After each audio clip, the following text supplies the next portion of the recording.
इस वीडियो में जानने वाले हैं बीपीएससी टीआरई 4 1 to 5 के लिए जो है PYQ क्वेश्चन को। जो PYQ क्वेश्चन जो है ये 1 to 5 का जो एग्ज़ाम 15/3/2024 को हुआ था, 15 तारीख 3रा महीना और 2024 का जो एग्ज़ाम हुआ था ये टीआरई का, तो 1 to 5 के लिए जो है इसी का जो है PYQ क्वेश्चन कंप्लीट कवर करने वाले हैं। टोटल 150 क्वेश्चन को कवर करने वाले हैं और इसका पहला वीडियो जो है अपलोड हो चुका है, जिसमें कि हम लोग लैंग्वेज पेपर यानी जो है जो 30 क्वेश्चन जो लैंग्वेज पेपर का पूछा जाता है, इसमें जो है लैंग्वेज पेपर का जो 30 क्वेश्चन पूछा जाता है, जैसे पार्ट 1 में इंग्लिश रहता है, फिर पार्ट 2 में जो इसी में जो है हिंदी का रहता है, यानी 1 से लेकर के 8 तक जो है ये इंग्लिश रहता है, फिर 9 से लेकर के जो है 30 तक जो है ये हिंदी रहता है, फिर 31 से लेकर के 150 तक जो होता है ये ऑल सब्जेक्ट मिला हुआ रहता है इसमें। तो ये 30 क्वेश्चन में पास होना मैंडेटरी होता है,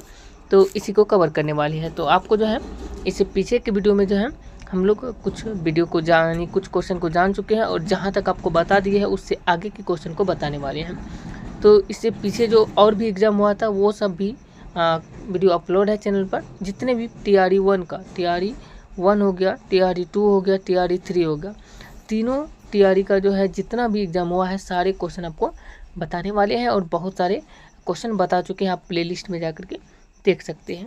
तो ये 15/3/2024 का क्वेश्चन पेपर है, इसको हम लोग जो है कवर करने वाले हैं। चलिए लेकर चलते हैं क्वेश्चन पे, आपको जहाँ तक बता चुके हैं उससे आगे यहाँ से देख सकते हैं और यहाँ से क्वेश्चन नंबर 30 तक को इससे पीछे के वीडियो में कवर कर चुके हैं। क्वेश्चन कहा जा रहा है प्रथम 5 अभाज्य संख्याओं का योग क्या होगा। तो प्रथम 5 अभाज्य संख्याओं का योग क्या होगा ये बताना है। तो इसका सही आंसर हो जाएगा 28, ऑप्शन नंबर बी में है। जैसे प्रथम 5 अभाज्य संख्या पूछ रहा है तो अभाज्य संख्या आ जाता है, पहला अभाज्य संख्या हो गया, इसमें 2 आ जाता है, फिर 3 आ जाता है, इसके बाद 2 हो गया, 3 हो गया, फिर इसके बाद 5 आ जाता है, 5 के बाद 7 आ जाता है और 7 के बाद जो है 11 आ जाता है। ये सभी अभाज्य संख्या, इसको जोड़ने पर 28 पूछ जाता है। जिससे देख सकते हैं 3 2 5 5 10 10 7 17 17 11 28 हो जाता है। तो 28 हो जाएगा इसका सही आंसर, ऑप्शन नंबर बी। अगला क्वेश्चन कहा जा रहा है 3 संख्याएं 3 4 5 के अनुपात में है। 3 4 5 के जो है अनुपात में है और उनका एलसीएम 2400 है। एलसीएम जो है ये 2400 है, तो उनका एचसीएफ बताना है। तो एचसीएफ निकालना है, तो इसका सही आंसर की बात करें तो इसको हल करने पर आ जाएगा इसका ए नंबर, यानी 40 इसका सही आंसर हो जाएगा। क्योंकि एचसीएफ जो निकालेंगे ये एलसीएम बटे में ये तीनों का गुणनफल हो जाएगा और कटाने के बाद जो है 40 आ जाता है। अगला क्वेश्चन की बात करें तो क्वेश्चन कहा जा रहा है यहाँ पे, और क्वेश्चन नंबर अगला में कहा जा रहा है कि 4.036 को 0.04 से विभाजित करने पर प्राप्त क्या होता है। तो यदि इसको इससे विभाजित करते हैं तो इससे जो प्राप्त होता है ये प्राप्त होता है 100.9, ऑप्शन नंबर ए इसका सही आंसर हो जाएगा 100.9। अगला क्वेश्चन कहा जा रहा है यहाँ पे देख सकते हैं और क्वेश्चन में है कि 0.0000216 का घनमूल क्या होगा। तो इसका यदि घनमूल निकालते हैं तो घनमूल जो इसका होगा ये हो जाएगा 0.06, ऑप्शन नंबर बी इसका सही आंसर हो जाएगा। अगला क्वेश्चन कहा जा रहा है यहाँ पे 5 संख्याओं का औसत 27 है। 5 संख्याओं का औसत जो है ये 27 है। यदि एक संख्या हटा दी जाए तो औसत 25 हो जाता है। तो निकाली गई संख्या कौन सी होगी, यानी कौन संख्या को निकालने पर ये होगी 25 हो जाएगा औसत, ये बताना है। तो निकाली गई संख्या जो होगा वो हो जाएगा 35। 35 को यदि निकाल देते हैं तो ऑप्शन नंबर सी इसका सही आंसर हो जाएगा। अगला क्वेश्चन की बात करते हैं, अगला क्वेश्चन कहा जा रहा है यहाँ पे देख सकते हैं। क्वेश्चन में कह रहा है 34 47 29 41 33 69 का माध्यक क्या होगा। तो माध्यक जो होता है इसको आरोही क्रम में कर करके और बीच का भाग निकाल देते हैं, तो इसका जो माध्यक हो जाएगा ये हो जाएगा यहाँ पर हल करने पर जो है ये 37.5 आ जाएगा, ऑप्शन नंबर सी। अगला क्वेश्चन की बात करें तो क्वेश्चन कहा जा रहा है दो सह अभाज्य संख्याओं का गुणनफल 117 है, उनका एलसीएम कितना होना चाहिए ये बताना है। यदि 2 सह अभाज्य संख्याओं का गुणनफल 117 है तो उनका एलसीएम जो आएगा, एलसीएम आ जाएगा 117 ही एलसीएम आ जाएगा।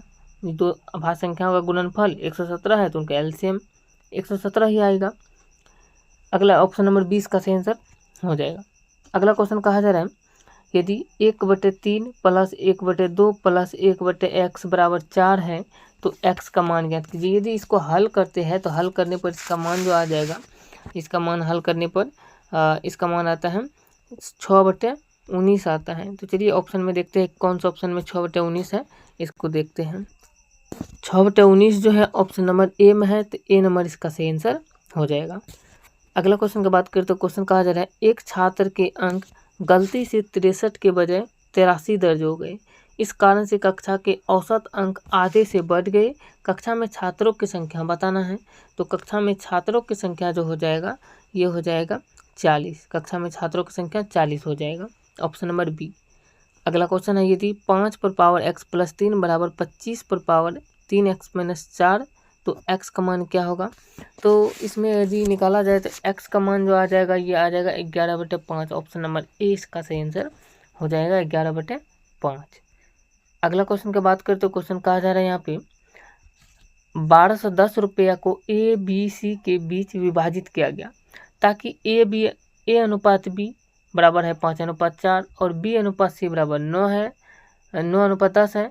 तो सी को कितना मिला है ये बताना है। तो सी को जो मिलने वाला संख्या हो जाएगा ये हो जाएगा 400, ऑप्शन नंबर ए इसका सही आंसर हो जाएगा यदि इसको हल करते हैं तो।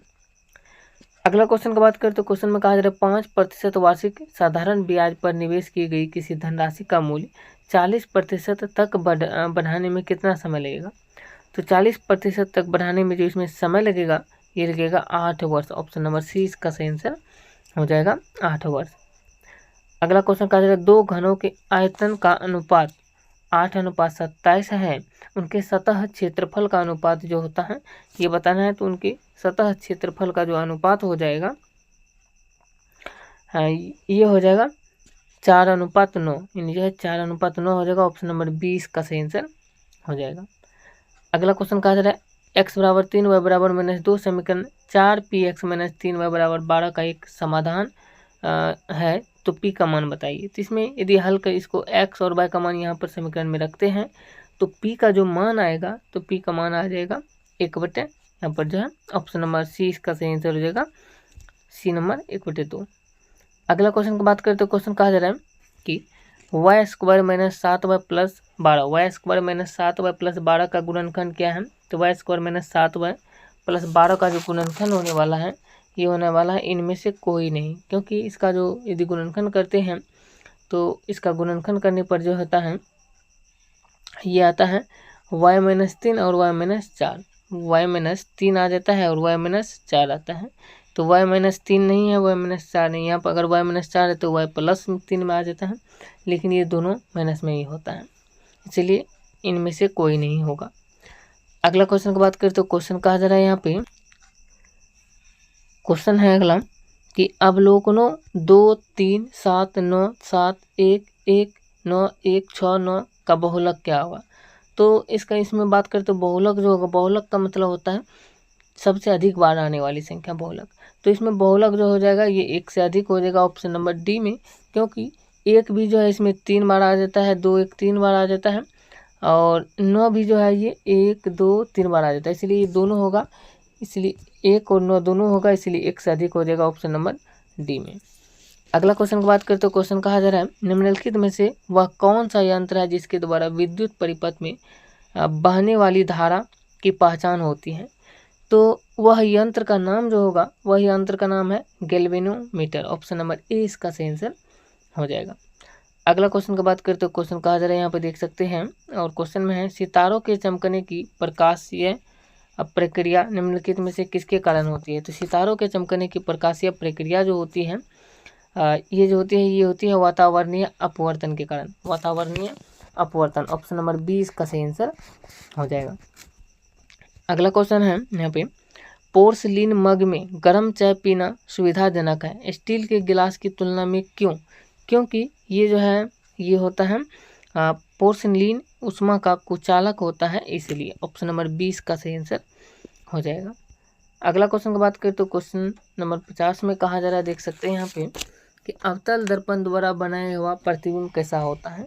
तो अवतल दर्पण के द्वारा बनाया हुआ जो प्रतिबिंब होगा इनमें से कोई नहीं इसका सही आंसर होगा, क्योंकि यहाँ पर इनमें से कोई नहीं होगा ऑप्शन नंबर ई, क्योंकि अवतल दर्पण द्वारा बना प्रतिबिंब जो होता है ये वास्तविक एवं आभासी दोनों होते हैं। तो ये वास्तविक भी होता है और आभासी भी होता है, इसीलिए ऑप्शन नंबर ई होगा इनमें से कोई नहीं। वास्तविक आभासी दोनों होता है, यहाँ पे वास्तविक और आभासी दोनों नहीं है कहीं पे ऑप्शन में, इसीलिए इनमें से कोई नहीं होगा। अगला क्वेश्चन यहाँ पे देख सकते हैं कि निम्नलिखित में से कौन सा एम्फोटेरिक अणुओं में शामिल है। एम्फोटेरिक अणुओं में जो शामिल है इनमें से इसका सही आंसर हो जाएगा ऑप्शन नंबर सी, यानी जल जो है शामिल है। अगला क्वेश्चन है यहाँ पे, और क्वेश्चन कहा जा रहा है लुईस की अवधारणा निम्नलिखित में से किसके बर्ताव को व्याख्यायित करती है। तो लुईस की अवधारणा जो है ये जो बर्ताव को व्याख्यायित करता है ये करता है प्रोटोनिक एसिड का, ऑप्शन नंबर सी इसका सही आंसर हो जाएगा।